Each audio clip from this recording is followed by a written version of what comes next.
Happy Friday, Hope TV family. Listen, we are the House of Hope Atlanta. Our pastor is Dr. E. Dewey Smith Jr., and we believe that life with God is better in every way, every day. Y'all know what time it is. It's time for Boss Up. And this month, we are celebrating the lady bosses. We are celebrating women who are major decision makers and change makers, not only in the business world, the marketplace, but also in our communities. And so tonight, I promise you, this episode will not disappoint you. You know what I need you to do? I need you to share this video on all of your social media platforms so that other entrepreneurs and professionals can enjoy the content that we're going to share tonight. And you know, I've got to take a moment to thank all of you for watching and for viewing us. Now we're moving into our first full year of content, and we are just so grateful that you've been tuning in. So let me introduce our guest for tonight. We have none other than Key Kanisha McSwain. She is professionally known as Key. She's a transplant to Georgia from Bloomington, Illinois, and a Spelman graduate. She joined GTR, listen to this, way back in 2005. So I met her a year after I joined in 2004. She started an entertainment company in 2010 that focused mainly on pop culture and the social media trend. Recently, she's launched a Know Your Saints, which is a brand of jewelry and apparel in honor of your saints and soulmates. Join me in welcoming for the very first time, but definitely not the last, Key. Join me in welcoming her now. And Key, say hello to everybody. Hey sis, hello everyone out there in the Boss Up community. I am so honored, so thankful for the invitation to be here with you tonight. You know I love you, Pastor Connor, so anytime I can hang out with you is a good time. Listen, it's so genuine and it's so mutual. We go way back, Yeah, even to a time when I was learning my singing gift. I was in a group with you. You remember that? yes, yes, the experience. Shout out to the Yes. experience. Shout out to the. So it's just really an honor to have you on tonight. And I want to start just by jumping in and talking about your brand because you have a very dynamic brand. Tell us exactly what you do, and if you can, describe to us your niche.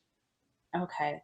So I'm definitely one of those people who I'm pretty sure, considering the topic of this show, that there are many people out there who are in my shoes. I'm one of those people who God has sort of given a lot of different fun, creative identities to. Born and raised in the church, pastor's daughter, pastor's granddaughter. Um, Singing, music is definitely a part of my family makeup and our genes. So we kind of were born into singing, writing songs, collaborating in that way.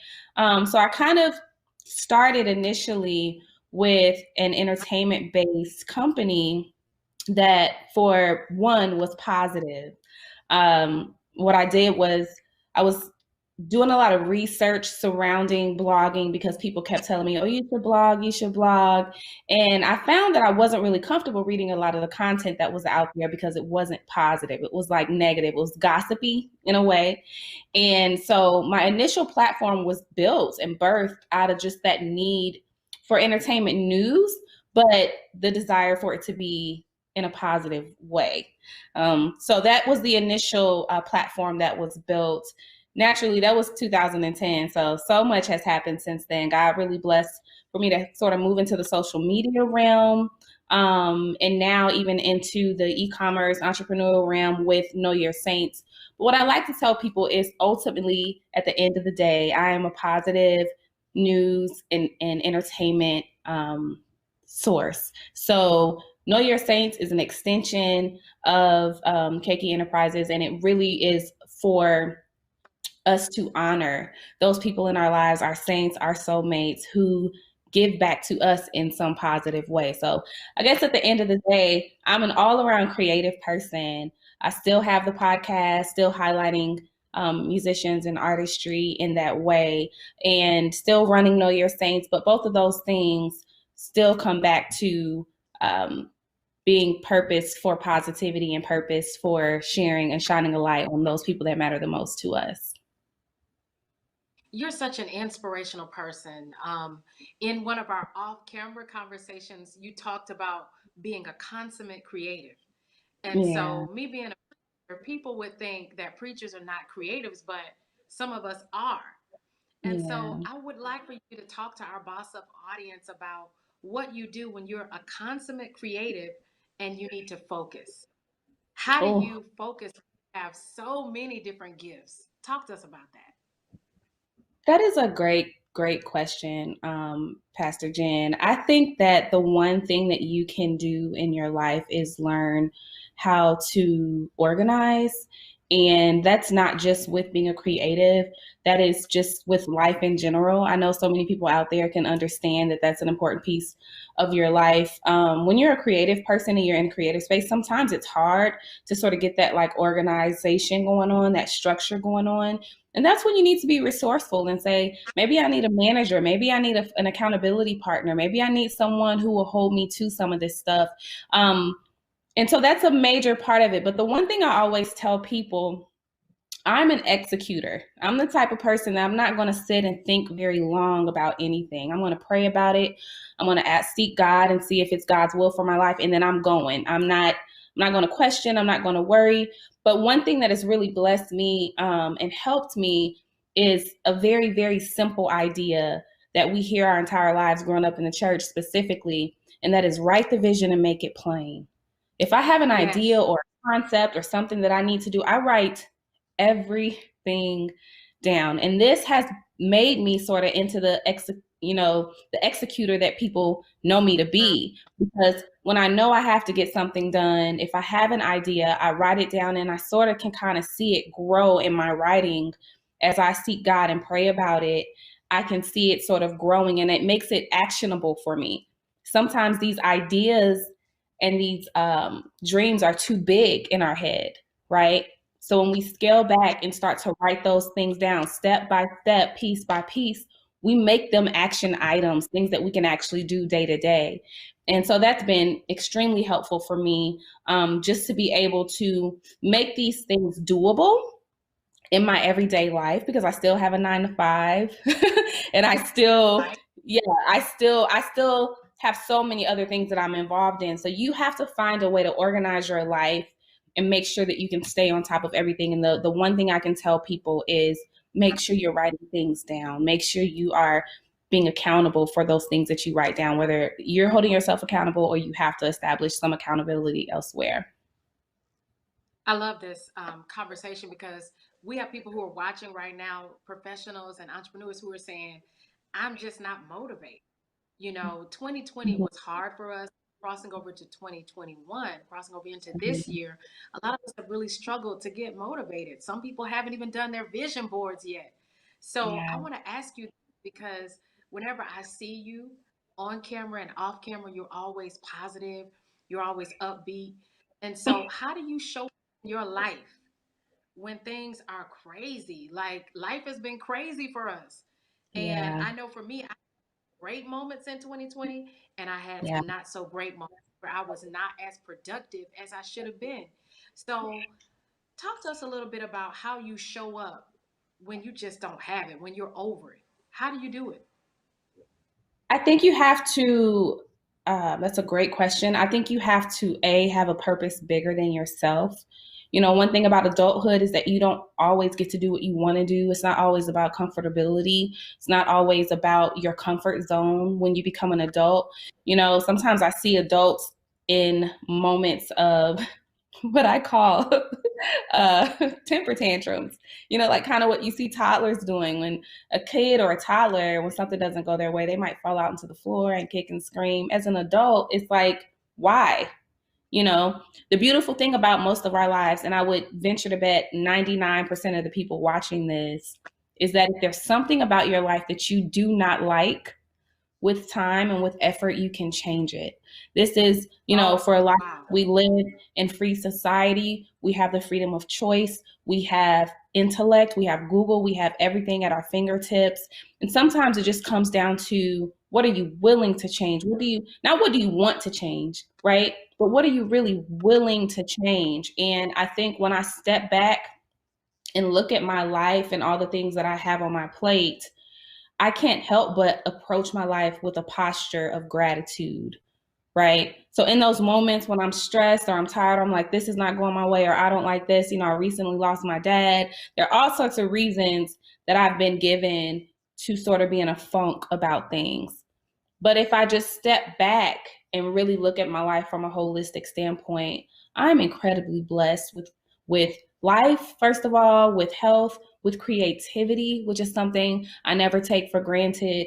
And if I want to change something, 9 times out of 10, I can change it if I really want to commit to changing it. So that's what I do. I try to just always shift my focus back to the fact that I am incredibly blessed overall, and there's a purpose that I'm serving that is bigger than what makes me comfortable day to day. Because if I relied on that, I wouldn't get anything done. I want to lay in the bed under covers, you know what I mean? And just relax all day, or be on a beach or something, and I do believe that God will give me that reality at some point, but to get the work done is a blessing. To be able to do the work, is something that we have to be grateful for. So that's what I think about in those moments. That's what motivates me. I have admired your strength. You and I both share that in common. We are like daddy's girls for real. Yes. Mm-hmm. So, as I've been walking this journey from a distance, and then sometimes when we did talk with you, I've just seen such a strength in you. And it's been encouraging to watch. Because you haven't missed, business-wise, Know Your Saints has not missed a beat throughout this whole season. It's been a rough season for all of us. So I'm just proud of you. Thank you. If you're now, really quickly, if you're watching right now, we need you to share this video on all of your social media platforms. We know some bosses, some professionals, and entrepreneurs who need some positivity, especially in the season that we're in. So I'm going to give you guys time to share the video, and I thank you for tuning in to Boss Up. Let's talk a little bit about your industry, because we have had some entertainers on the Boss Up show who have talked about the industry and how they feel about it. So I got to find out how Kay Keith feels about it. I need you to tell us, did you choose the entertainment industry, or did this industry choose you? That's another great question. I think it sort of chose me in a way. I can go all the way back to coming to Spellbound, which is an opportunity for people who are accepted in a Spelman. You get to come to campus for a weekend after you've been accepted, before you actually begin matriculating there, and you sort of get the college campus experience. So me and my dad came down for a weekend, and during that time they had a talent show, and I wasn't going to do anything, but at the very last minute I decided to sign up, and I sang India Arie's I'm Ready for Love. And that, I think, was like my first introduction to Atlanta as a singer. I never wanted to be known as a singer, if believe it or not. I never wanted that. I wanted to write songs, maybe do background vocals, arranging, tour maybe as a background vocalist, but I never wanted to be like an artist out in the front. And I think what ended up happening was that moment sort of snowballed into me, being pounced upon by like all the singers that were at Spelman already when I walked off of the stage, and getting in the Glee Club and getting in the Spelman's music department. And then, as you mentioned, I came to House of Hope, and I really came there because my uncle, Gerald Gray of Gray Boy Productions out of Chicago, kept telling me, this is the church you need to be at. I keep telling my friend, E. Dewey, you're coming. And so I got there, and I ended up joining the praise team, which is how we met. And just connecting with, it was almost like every step of the way I was connecting with artists and creative people, producers, songwriters, singers, musicians. And because it's naturally something I love, that was almost like my tribe immediately. But I don't necessarily want to be the artist. So my excitement was telling somebody, oh, have you heard Pastor Jen sing? Like, that's my thing. Like, have you heard her sing? So I started to sort of develop this identity as that person. If you needed a singer for something, or if you needed a musician for something, I could point you in the right direction. And that is sort of where my platform was built. So I guess I guess it chose me. I don't think I came down here at all I came down here to study psychology, to go to Spelman, to eventually become a psychologist. And that was the plan, but I think it did. I think it chose me. I think it just sort of pulled me on in. So we want to welcome our viewers one more time. Welcome if you are watching for the first time. We are just excited that you joined the Boss Up family, and we want to see you again next Friday night. We're coming down to the end of this special episode where we're talking with the lady bosses, and we have none other than Kay Key with us. Kanisha McSwain is sharing Boss Up tips with us tonight. So if you've not shared the video, go on ahead and share it because we're about to get into our last few minutes. And I just want to say, Keiki, you have so much wisdom to be so young.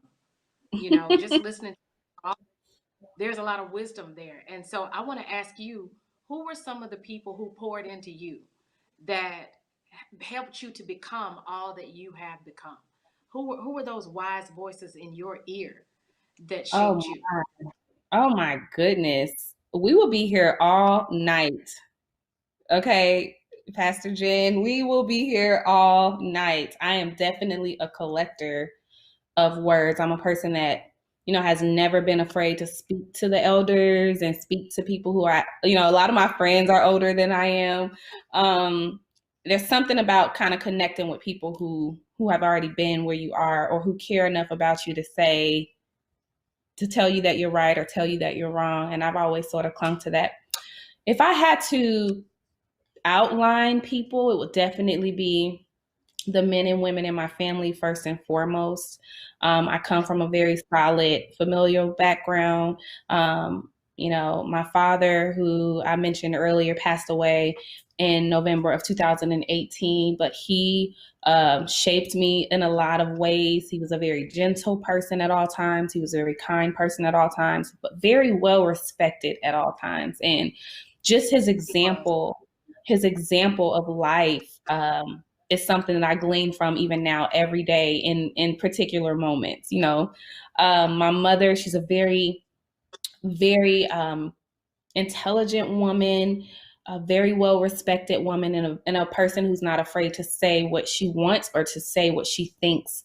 And that has taught me in so many ways how to be. She's fun loving.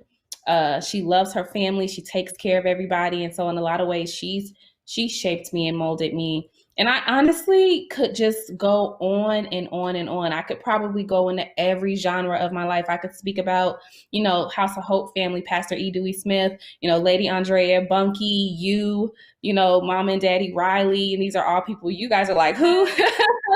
but Pastor Jen knows, Miss Millie, you know what I mean? There's been so many people over the course of my life that have literally molded me into the adult that I became and the person that I am. And they still are molding me. So I said that to say, I used to say, I'm inspired by everybody either to be or not to be. And I take this approach with everything. I want to meet people and see what they can teach me, see what I can teach them. And I just kind of hold on to it. And I guess that goes back to Know Your Saints. Yeah. It's an apparel and jewelry line in honor of our saints and soulmates. And it's almost like, let me pay tribute to that aunt or that uncle or that cousin, that poured into my life by way of this brand. And so there are just so many people. I can't minimize it to, just a few, so many people who have poured into who I am today. So there's a quote that I have been sharing like crazy over the past few weeks. It's probably in every video I've done in some way Okay. it makes it in. It's Okay. the quote by Howard Thurman that talks about the sound of your genuine.